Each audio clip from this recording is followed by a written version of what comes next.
mistake, a wrong idea or opinion about something caused by lack of attention, skill or knowledge, etc. So it is erroneous belief about something. So similar, I mean, what the example we discussed earlier, but here there are two types of mistake mentioned: mistake of law and mistake of fact. So one is the mistake of law, is the mistake of the law of the country, and mistake of foreign law. So as a citizen of a country, you should be knowing what are the laws that are existing in the country. And when you are going to making trade with a foreign country, you should be aware of which regulations are guiding that particular trade as per the foreign laws. So you cannot say that I do not know or I did not know, that's why I have done it this way. It cannot be taken. Okay, so this is mistake of law. Only you do not know about the fact. Maybe it is your mistake, maybe unintentional, but the contract is not valid anymore. So it is called the mistake of law. And the mistake of fact, when you do not know about the fact, so it can be unilateral, it can be bilateral. So what do we mean by unilateral? When one is, not aware of the fact, and bilateral or mutual mistake, if both the parties to an agreement are under a mistake as to a matter of fact essential to the agreement, and the effect is, it is the void agreement. The mistake as to the existence of the subject matter of the agreement. What is the example? See, both the examples are like something is, preventing to happen the situation, but actually it is without the knowledge or awareness of the parties. A agrees to sell to be a specific cargo of goods supposed to be on its way from some places to other place. It turns out that before the day of the bargain, the ship conveying the cargo had been cast away and the goods lost. So it is known by nobody. Neither party was aware of the fact, but still there is a mistake. So it is the mistake of the subject matter itself. The agreement is void. A agrees to buy from B whatever may be the product. It turns out at the time of the bargain, the horse was dead and it was not known by any of the party. So again, the matter of fact, the fact itself was not known to the parties. So it is a mistake. Okay. Unilateral mistake, if only one party is under confusion. This also happens. We find it all the time, right? A wants to sell away his house at a price of 6,000. He makes an offer to B, and by mistake he quotes a price of 5,000, to which B gives his acceptance. Here only A is under mistake. Okay, it is unilateral mistake and contract cannot be avoided. So you have the intention to sell it at 6,000, but when you have quoted, you have mentioned this 5,000. Now you cannot say that, no, actually it was my mistake. It is actually 6,000. It cannot be, right? Because other person has agreed based on your mistake only. So it is when the one party is under confusion, it is called the unilateral mistake. Okay. So these are all the details of this, elements of contract, what we have discussed so far. The objects, the consideration, lawful object and consideration, the free consent, the capacity to contract. What else? What else we have discussed? Anyone? Can you remember? Okay, I will share the slides. And then there are, few more. Certainty of meaning, that also we have given some examples. Possibility of performance, as I said, you cannot, promise some date to you will make him alive, right? It is not possible. So those are the possibility of performance that you need to consider. Then legal formalities. So there are some, as all of us know, that everything is perfect about the contract, but if there is a requirement of some legal formalities, like writing, registration, stamping, whatever. Those are the legal technicalities. So absence of those technicalities may make a contract invalid or void, right? So these already we have discussed. If A agrees to sell B 100 tons of oil, so it is void because of uncertainty. But when the particular dealer has only one type of product, and then he makes the same statement, then we have also given the example of that P3 and P4 computer, right? So when they makes the same statement, but when he is a dealer of that particular kind of product only, then the same statement may not make it a void contract. It is valid because the meaning is certain, right? So I think, I mean, you have understood the differences between different elements of law and how the elements of law, the absence of elements of law can make the contract void, right? Okay, so the next thing what we are going to do now is the discharge of contract.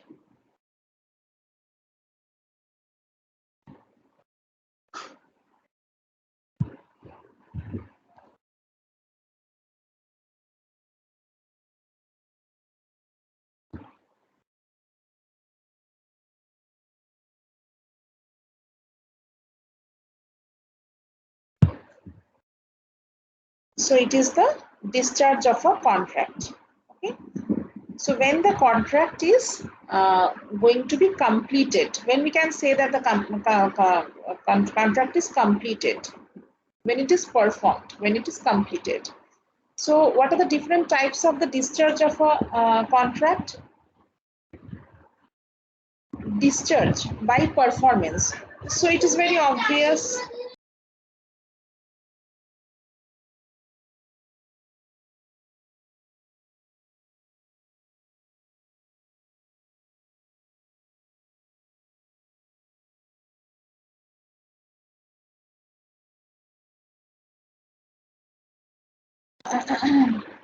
Discharge by performance, when both the parties of the contract, they perform their, I mean, whatever obligations they have. So that is discharge by performance. So let us discuss one by one. Discharge by agreement or consent. Given performance has not been happened, but they have agreed, both of them have given their consent. So then also it is the contract is discharged. Discharged by impossibility of performance. So then it cannot be fulfilled because of some impossibility, but the contract is no more alive, right? So this is a discharge by impossibility. Discharge by lapse of time, discharge by operation of law, discharge by breach of contract. So let us discuss, let us explain one by one. Discharge by performance. So actual performance and anticipated performance. So when both parties perform their promises and there is nothing remaining to perform, that is actual performance. And what is attempted performance? Anticipatory performance, when the promiser offers to perform his obligation but promisee refuses to accept the performance, it is known as attempted performance. Sorry, attempted performance is when the promiser offers to perform. Just remember the auction example. What is auction? Just tell me. Auction, is it an offer? It is an Offer, invitation. invitation to offer. Invitation to offer, Offer right? to invitation. So now just remember the example. So when the promiser, who is the promiser in the tender, in the auction? Similarly here also.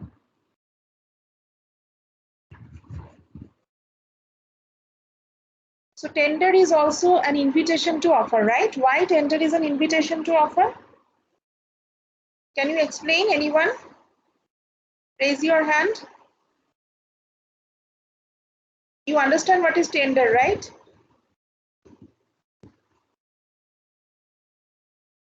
Anyone who understands what is tender?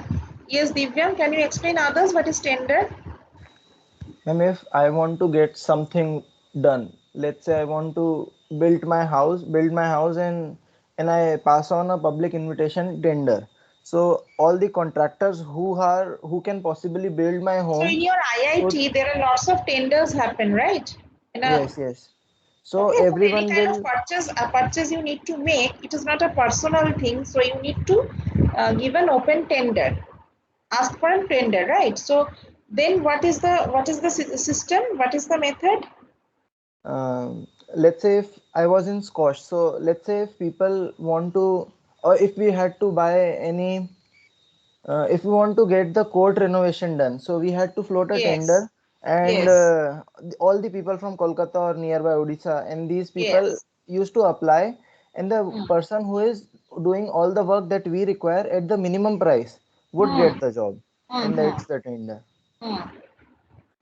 So then, I mean, where is the offer? Who is the acceptor? What is it? I mean, just So explain who are the parties who. IIT Kharagpur was the offerer because IIT Kharagpur used to pay, and the acceptor, no, was, or I mean, in this case, like everyone was offering, but Hmm. IIT was also offering that we want to get this done, and everyone else was also quoting and offering their price.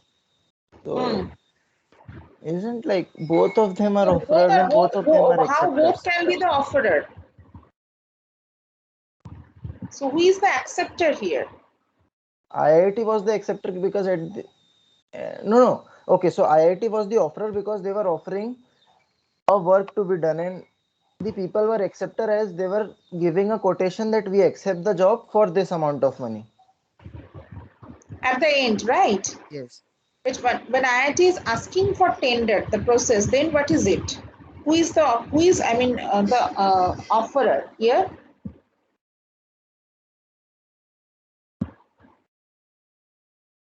Is the offerer. So can you answer with the example of that auction with the help of that example? So when somebody is asking for the quotations, so Yes. that means he is inviting, right, the offers. Yes. So it is invitation of an offer. And when you are quoting, it is an offer you are making. And when you are accepting that quote, that means you are the acceptor, right? So there is Yes. a difference between the offer and invitation to offer. So Yes. similarly, in this example, just look at it, the example. Uh,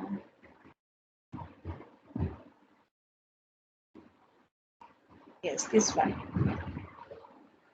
So when the promisor offers to perform his obligation, but promisee refuses to accept the performance, it is an attempted performance, right? So promisor means who is offering the quote, but promisee here means who is I mean supposed to accept that offer, right? So that is called an attempted performance. So that way you have not accepted. The authority has not accepted the price and the contract is over, right? So it is an offer made, but it has not been accepted. So the contract is discharged. There is no, I mean, any more contract to perform. Okay. Okay, promisers bind the representatives of the promiser in case of death of such promiser before performance unless a contrary intention appears from the contract. So if suddenly the promiser, I mean, dies, so then what happens? The representative need to perform. So A promises to deliver goods to B on a certain day on payment of rupees 1,000. Now A dies before that day. So A's representative are bound to deliver the goods. It is obvious, right? I mean, it is not B's fault that A has died. So they are bound to deliver the goods to B, and B is bound to pay the rupees 1,000 to A's representative. Now it is understood that the goods that has no connection with particular offerer, right? The promiser. Not a no connection means even if on his absence also the goods can be delivered. So it is by performing the discharge is happening. But when the contracts which involve the exercise of personal skill or diligence, or which are founded on personal confidence between the parties, must be performed by the promisor himself. So it depends on the personal skill. Example, A promises to paint a picture for B, and this must be because it needs a particular skill. So it must be performed by the promisor himself. Now, if A dies before painting the picture, the contract cannot be enforced either by A's representative. A's representative cannot say that, okay, I am going to paint on behalf of A. You have to accept because the contract has been made, because he is not a painter. So whatever he paints, B is not supposed to accept that. And B is also cannot claim that, I mean, I wanted painting, so I have, you need to give me. Okay, so it is not, the contract is over. Hello, ma'am. Yes. Ma'am, if in case of the painting example, if there is some advance payment, so that should be refunded, right? Yes, of Because course. the contract is void. Of course, yes, that is the point. But what is there? I mean, here, I mean, every law has a loophole, right? So where is the loophole? The problem is you need to establish that it is a skill-based. I mean, the painting is an extreme example. You need to establish that it is a skill-based. Contract. That is the point. Okay. Okay. The next is.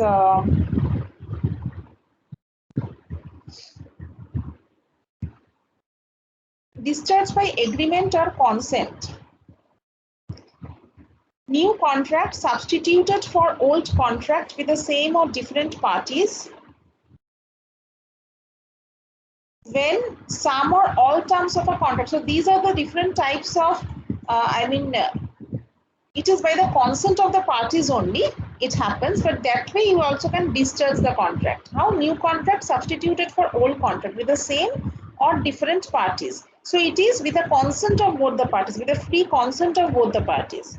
When some or all terms of a contract are cancelled.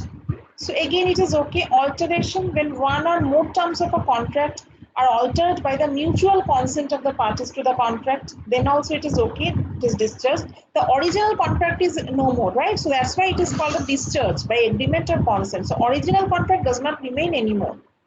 And the acceptance of a lesser fulfillment of the promise made. So this is by the consent of the parties only this kind of discharge may happen. Now, discharge by impossibility of performance. How impossibility happens? There may be the destruction of the subject matter itself, the death or incapacity of personal services, there is a sudden change of law. So, I mean, whatever you have contracted for, I mean, that you cannot do anymore, again, not possible, outbreak of war. Okay. One example is given, which is, I mean, a very light example. A and B contracted to business with each other. Before they start the business, A goes mad. So the contract becomes worse. So this is kind of impossibility of performance, right? So these are the different examples. So now what element is missing? What contract element suddenly became, missing because of A goes mad? What is the element? What is the element that is no more valid? Essential element is missing now because the Incapacity of personal services. capacity of the contract. Okay, capacity of the parties. It discharged by lapse of time. Now, somebody asked me yesterday that what is the stipulated time period? So the Limitation Act, there is a Limitation Act which clearly states that a contract should be performed within a specified time called period of limitation. Now, what is the period of limitation that varies from the subject to subject? If it is not performed and if the promisee takes no action within the limitation time, then he is deprived of his remedy at law. Right? So that is the, in which kind of contract it is very important. You know the classification of contract, right? So where it actually applies, depending on the validity of the contract, we classify the contract in how many types? Who wants to answer? The validity of the contract classification. 3 types of contract are there, depending on the validity of the contract. What is it? It is valid or? I'm valid, valid, void, and voidable. Yes, valid, void, and voidable. So where this lapse of time is very important. If you want to, get the remedy at law, so you need to follow the limitation time, right? So where it is important? In which type? You just mentioned, right? Valid, voidable, void. So where it applies, this lapse of time? Voidable. Voidable. So to make a voidable contract valid, there is a condition is within that, limited time period only, you need to, take action. Okay. The example given is if a creditor does not file a suit against the buyer for recovery of the price within 3 years, the debt becomes time-barred and hence irrecoverable. So in this particular case, what is the limitation of time mentioned? It is 3 years. Okay. So it is as per the Limitation Act. So it is not that for never-ending time. Okay. It is not a perpetual thing. Now, discharge by operation of law. A contract may be discharged by operation of law, which includes by death of the promisor, by insolvency, by merger. Okay. So, for example, you are making a, contract with a company A. The company A is getting acquired by company B. So, no more your contract is valid with the company A anymore, because the company A does not exist now. Okay, it is getting merged and acquired by company B now. Similarly, by the death of the promisor, if the promisor dies, then also it is not. It cannot be a valid contract anymore. If it becomes insolvent, then also. Example: A took a land on lease from B. Subsequently, A purchases the, or it is the superior. Right, if it comes on the way. Now A purchases that very land. First he took a lease and then he purchases the very land. Now A becomes the owner of the land, and the ownership rights being superior to rights of a lessee, the earlier contract of lease stands terminated. Okay. So since he has become the owner now, so the original contract does not remain anymore. And the last one is the discharge by breach of contract. So if one of the parties to a contract breaks the promise, the party injured thereby has not only a right of action for damages, but he is also discharged from performing his part of the contract, right? So if it is, say half done, or it is not done, and there is a break, broken the promise is broken, then he is not supposed to perform also, and he can claim for the damages also. Now, what is actual breach? A agrees to B, deliver 100 bags of sugar to B on the same day, on a particular day. On the same day, he failed to supply that amount. So this is actual breach of contract, already not performed. It was supposed to be performed, but it is not performed. Now, what is anticipatory breach? When the promisor refuses altogether to perform his promise and signifies his unwillingness even before the time for performance has arrived, it is called anticipatory breach. So here's a personal example has been given: A contracts to marry B before the, so it is contract, right? It is not a verbal communication. When it is a contract made by A to B, and before the agreed date of marriage, he marries C. In this case, he has committed anticipatory breach of contract. So before that particular day has arrived, there is a breach of contract that happened. So what are the remedies for that? The remedies is, first and foremost, the remedy is the monetary remedy, right? So you can always claim a monetary compensation if you are breaching the contract. If somebody is breaching the contract, the other party can go for a monetary compensation. Okay. Then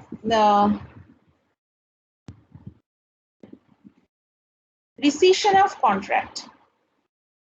So there is you can rescind it, you can avoid the contract, you can cancel it. When the contract is broken by one party, the other party may treat it as rescinded it. So he may claim for the damages for it. It is simple. Then suit upon quantum merit. What does that means? That particular phrase means as much as is earned. So when a person has begun the work and before he could complete it, the other party terminates the contract, he can claim for the work done under the contract. So whatever the amount of the contract or quantity of the work already he has done, so he can claim the damage for that particular quantity of work he has performed. Okay. And it suits for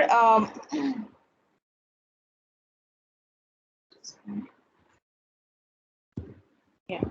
So suit for specific performance.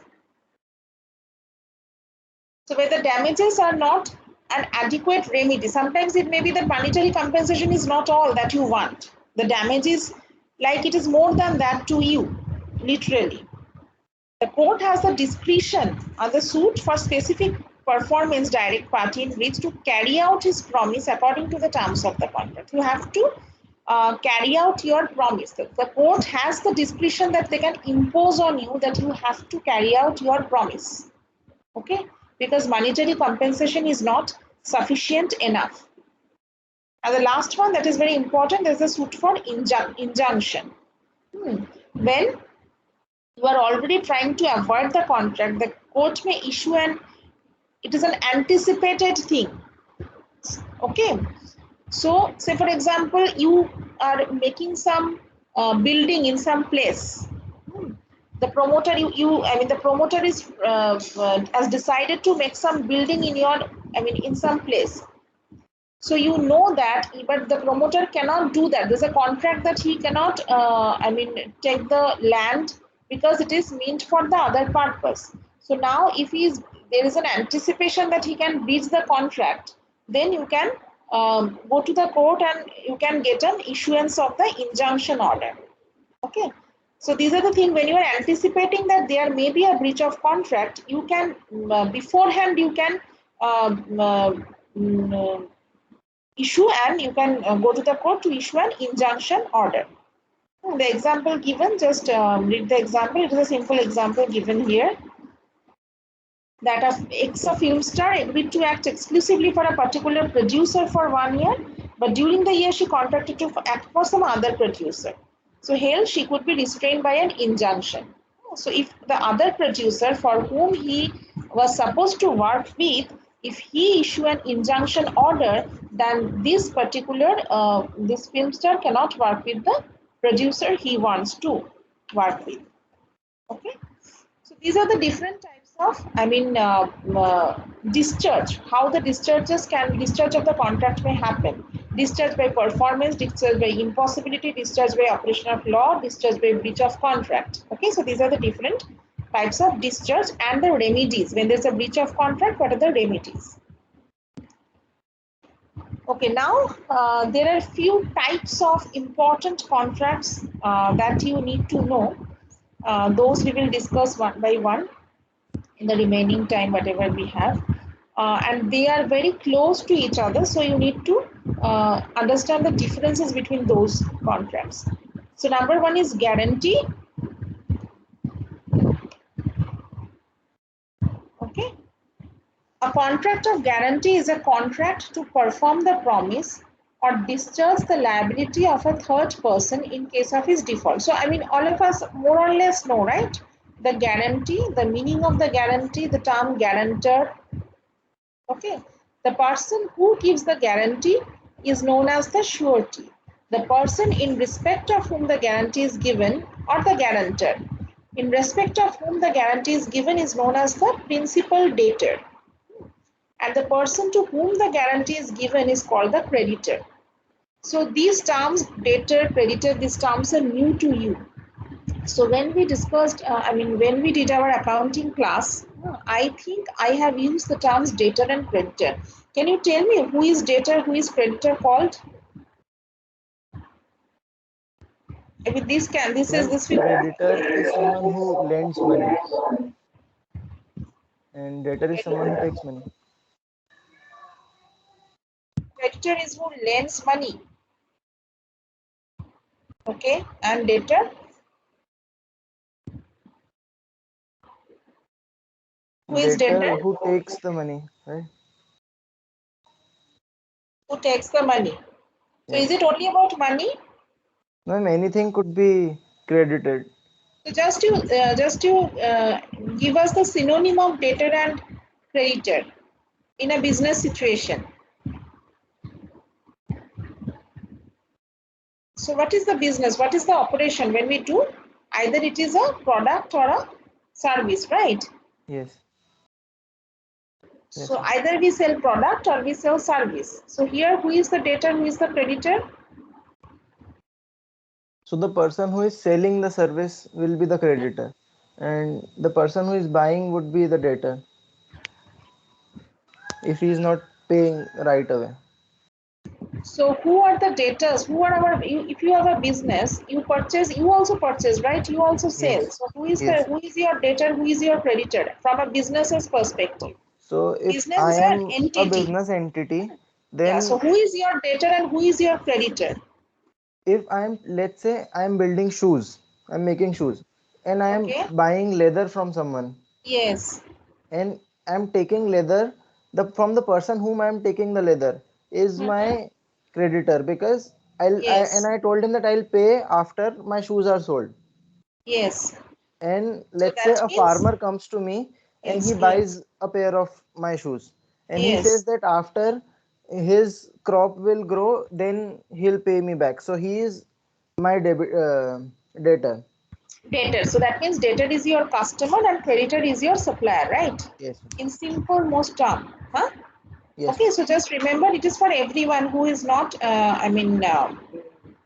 familiar with these terms. That debtor is your customer from whom you are yet to collect your payment, and creditor is your supplier to whom you are yet to pay. Okay, the accounts receivables and accounts payables, you will sometimes find, maybe in your exam paper also you will find that it is not mentioned an account receivable or payables. Many a times it will be mentioned as debtors or creditors, so don't get confused. Debtors means it is the customers you are, you are yet to collect the payment. It means that it is your receivables. Okay. um,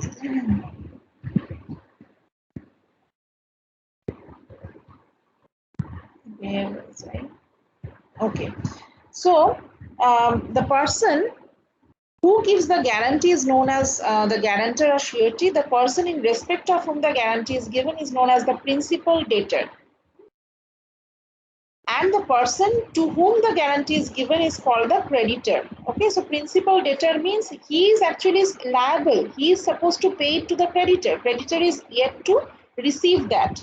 So you are giving guarantee to the creditor on behalf of the debtor, on behalf of the principal debtor. So if principal debtor fails to pay, you will be paying. So primary liability is that of the principal debtor, right? So if principal debtor fails, then you are coming into the picture. Otherwise, debtor is supposed to pay only. In case the debtor is a minor, now the guarantor's liability becomes primary. So it is guarantor's secondary liability. If principal debtor, the primary liability holder, he is failing, then the secondary liability holder's liability is coming. But in case the debtor is a minor, the surety himself becomes the primary, has the primary liability. Now, the contract should have all the essentials of a valid contract. It may be writing, it may be oral. There need not be full disclosure of facts to the surety before he gives the guarantee. But the creditor should not change any terms of the original contract without seeking the consent of the guarantor. So you understand? So even if the fact you need not to disclose at the very beginning, but if the principal debtor fails, then the creditor cannot change the terms of the contract without the consent of the guarantor, who is now liable to pay the creditor on behalf of the principal debtor. Okay, so these are the few essential important features of the guarantee. Now, what are the types? There may be a specific guarantee. When a guarantee extends to a single transaction or date, it is known as a specific or simple guarantee. And when somebody gives guarantee for a series of transactions, it is called continuing guarantee. When a guarantee extends to a series of transactions, it's not that one time failure of that particular promise, right? So it is called a continuing guarantee. So that's it about guarantee. I am not going into detail. So if all the types I am discussing very briefly, just to make you understand the differences. Now comes next is indemnity. Now indemnity is very close to guarantee, but how different? Which points they are different? Indemnity is a contract by which one party promises to another to save him from loss caused to him by the conduct of the promisor himself or by the conduct of any other person is called a contract of indemnity. Okay, so somebody is giving, again, it's a kind of guarantee, right? But the difference is here, if the loss is made by third party, you are bearing the loss on behalf of the aggrieved party. So there are two persons, the indemnifier. In case of guarantee, there are three persons. Remember, the contract is between, there are three contracts. In case of guarantee, there are three contracts: the contract between principal debtor and the creditor, the contract between the surety and the principal debtor, and at last the contract between the surety the contract between the surety and the your the creditor. Okay, at last when the principal debtor fails, he is going to give. But here there are two persons. One is the indemnifier, and the second one is the indemnified or the indemnity holder. So there must be loss either by the promiser's conduct or by any other person's conduct. What is the best example given here? A contract of insurance. Okay.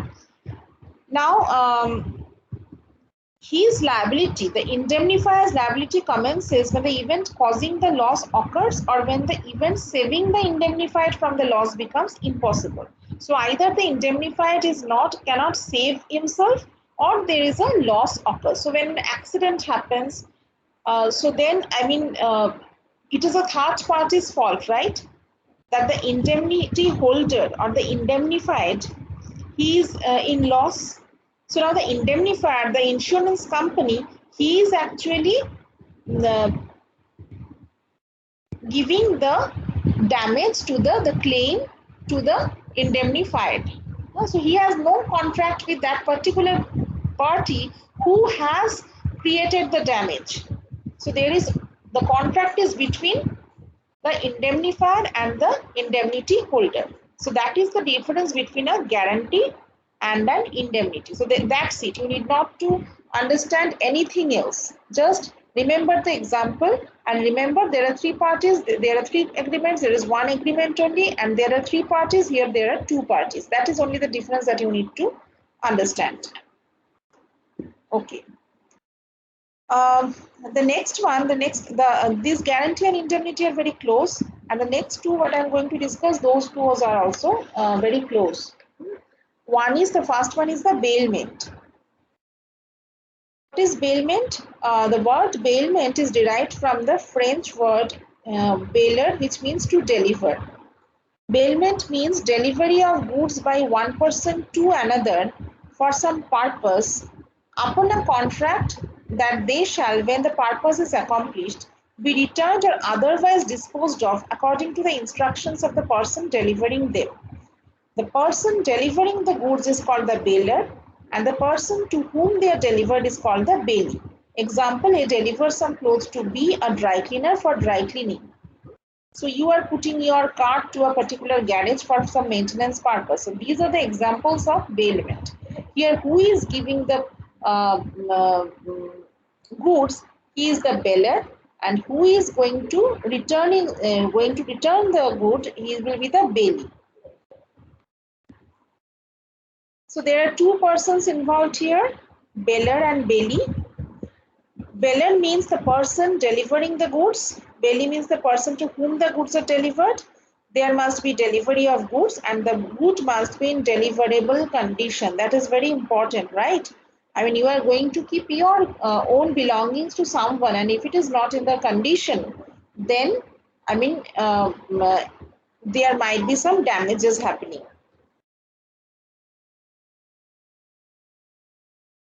Now, what is the duties and rights of the bailer and bailee? Duties of a bailer: to disclose known faults. Now, you are giving your clothes to the particular dhobi, and you are not telling him that it is already torn somewhere. So, it is your duty to disclose it to the bailer. To bear the extraordinary expenses of bailment. So, if there is a kind of cost you think it needs to be incurred, which is extraordinary cost. Okay, so you want it more safe. For example, you are giving your valuable ornaments someone to keep. So extra safety what you need, that is the extraordinary expense. We put it in the bank locker, right? And they ask the rent for it. So this is an extraordinary expense. So that you need to, the bailor need to bear that. And to receive, it is his right that he will receive the goods back. He can claim that right. The rights of a bailor: enforcement of duties, the duty the bailee should perform, the avoidance of contract. If there is some kind of, breach happens, he can avoid the contract, and if there is some wrongdoing, then he can claim for the compensation. So that is the rights of the bailor. And what is the duty of the bailee? To delivery of goods to one or several, whoever may be the joint bailor of goods, with the same condition. The same condition he needs to, deliver it back. Okay. Okay. Now, as I said, it is a kind of we are keeping the goods, our belongings, with someone. So pledge again, which is very similar. Just see. Now, pledge is the bailment of goods as security for payment of a debt or performance. Sometimes we use the terms mortgage also, right? So we get some debt and we pledge some of our goods. So it is a kind of specific bailment where you are keeping your goods, you are with that particular bailee for payment of a debt or performance of a promise is called the pledge. The bailor in this case is called the pledger or pawner, and the bailee is called the pledgee or pawnee. So rights of the pawnee: right of retainer, right to extraordinary expenses. If you need to, bear some kind of warehouse cost or whatever, that you need to bear only. And pawnee's rights where pawner makes default. The pawner makes defaults, and whatever right you have, you can, exercise that right. Say, for example, if the pawner fails to pay you the debt, so what will you do with that? You have every right to sell that. Okay. And you can, but it should be, notifying the pawner. Now, if it is, you are not notifying the pawner and then you are selling its belongings, then you need to take some, approval from the court of law. Otherwise, you cannot do that without considering his, without notifying him that you are going to do that. Okay. And rights of pawner: once the claim is made, when the payment is done, right is to get back the goods, and his, not right, his duty is to redeem the debt. Okay, and if he cannot redeem the debt, he will not get the goods back. Just okay. Okay, now the last type of contract that we are going to discuss, and we are going to end our contract act with this one. That is the agency, the contract of agency. So what is agent? Agent is a person employed to do any act. So when you are getting a job in a, organization, in an organization, so the your employer is the principal, and you as an employee is an agent, because you are working on behalf of your principal. Okay. So an agent is a person employed to do any act for another or to represent another in dealings with third persons.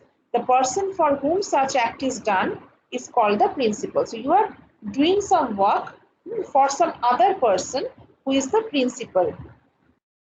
Now, what are the essentials of relationship of agency? There must be an agreement between Hello, principal ma'am. and agent. Yes. Ma'am, so agent cannot be just any legal identity. It has to be a person. Agent. Yes. So Yes, ma'am. agent is here. Agent means agent is a person who is performing So on it behalf. cannot be a legal identity like some organization. No, here it is a person. It is mentioned here, the person. Okay. Okay, ma'am. Okay.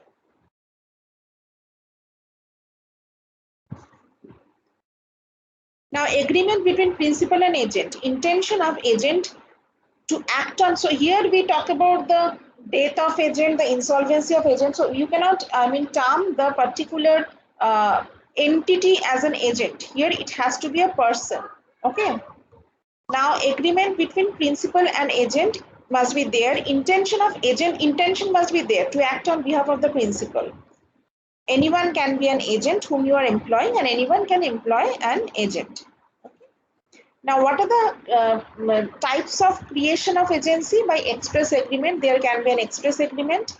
Agency by estoppel. What does it mean? When a person has by his conduct or statements induced others to believe that. It may be by his conduct or by his statements just induced others to believe that a certain person is his agent. He is stopped from subsequently denying it. You cannot deny that no, he is not my agent, because your conduct and your statements were like this. The principal is precluded from denying the truth of agency which he himself has represented as a fact, although it is not a fact. Example, Prakash allows Anand to represent as his agent by telling Cooper that Anand is Prakash's agent. Later on, Cooper supplied certain goods to Anand, thinking him to be Prakash's agent. Now, Prakash shall be liable to pay the price to Cooper by allowing Anand to represent himself as his agent. So, he only allowed Anand that he is my agent. You behave that way. Now you cannot deny the payment what Anand is supposed to give to Prakash. Prakash needs Cooper to believe that Anand is really his agent. Okay. Agency by ratification, where agent does an act for his principal but without knowledge of authority, or where he exceeds the given authority, the principal is not held bound by the transaction. Now the principal does not know about it, what you are doing. And what you are asked for, you are doing something more. So there, I mean, it is not a valid agreement. However, principal, if he so desires, can ratify the act of agent. Now, if it is at the desire of the principal. So, okay, even if I know you have done, okay, fine. Requisites of valid ratification, agent must act as an agent for his principal. Principal must be in existence at the time of the contract. So, at the time of the contract, principal does not exist at all. So, it is not possible then. Ratification must be with full knowledge of facts. Ratification, later on he should be knowing the fact. Ratification should be done within, again, a reasonable time of the performance of the act. Otherwise, it cannot be ratified. The act to be ratified should be of lawful nature. The ratification can be done only to the whole transaction and not any part of it. So these are the important points to remember. And ratification should not cause any damages. So on behalf, the agent is creating a damage on someone and later on telling the principal that, I mean, not unknowingly, the principal cannot ratify it, unknowingly he has done it. Okay, so it cannot be ratified. Should not cause any damages to anybody. And there are two types of agent, that is sub-agent and substituted agent. So let me discuss, because it is already, okay, I mean there are 3 minutes remaining. Let me discuss, only 3 slides are also remaining. It is about the creation of different types of agency. Okay, so by what are the different types of creation we have found? Express agreement, agency by estoppel, agency by ratification. Now, types of agent, only 2 types just you understand. One is sub-agent. A sub-agent is a person employed and acting under the control of the agent in the business of agency. Okay, and a substitute agent is a person named by the agent on an express or implied authority from the principal to act for the principal. So, sub-agent means you are employing somebody to do some work and your employee is again appointing someone to do some work. So it is the sub-agent and the agent, that is the contract is in between. But substituted agent, you are appointing someone. So for example, in our organization, we appoint permanent employees, right? But during the, leave of that particular employee, whatever may be the reason, we may appoint someone on a contractual basis. So he is a substituted agent. Okay, who is working the same, but the contract is now with the principal and the agent. So what is the difference? Sub-agent works under the agent, substituted agent works under the principal. In case of sub-agent, there is no contract between the agent and the principal. In case of substitute agent, there is a contract between him and the principal. Just remember the difference between guarantee and indemnity. Similarly, there is a difference between sub-agent and substitute agent. In case of indemnity, there is no contract between the third party who is creating the damage and the indemnifier. Similarly, here there is a no contract between the principal and the agent in case of sub-agent. For sub-agent, agent is wholly and solely responsible for the acts of the sub-agent. But for substitute agent, agent is in no way responsible for the acts of the substitute agent. It is totally that principal is going to be, going to suffer because of the agent, substitute agent's performance.